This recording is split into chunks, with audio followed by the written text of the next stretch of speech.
Same-day registration's a system that allows voting age Minnesotans to make a last-minute decision to take part in an election.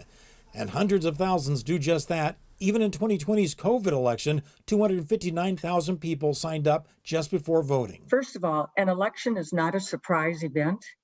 It is well publicized everywhere. Senate Republicans in their government operations bill want a provisional ballot system for same-day registrants. Essentially, their votes wouldn't be counted immediately, but set aside and possibly added to the tally later if the voter's residency is verified. To protect public confidence in the integrity of the voting process. It would mean that if you show up on election day to register, you're not really registering to vote.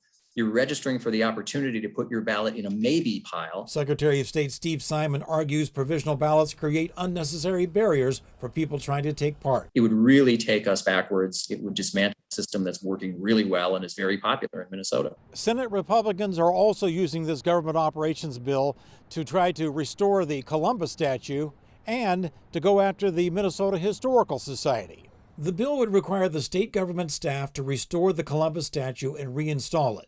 And it would change who controls sites like historic Fort Snelling and the Split Rock Lighthouse. They're currently managed by the State Historical Society, but Senator Mary Kiffmeyer's bill would put them under the control of the Department of Administration. We frankly are mystified by why this proposal is coming forward at this time. The measure would also require that drivers be billed for electricity they use for charging electric vehicles in the state capitol's paid parking lots.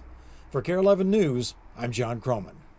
Senate Republicans are likely to pass the bill in the next month and then attempt to negotiate with House Democrats who are opposed to those election changes.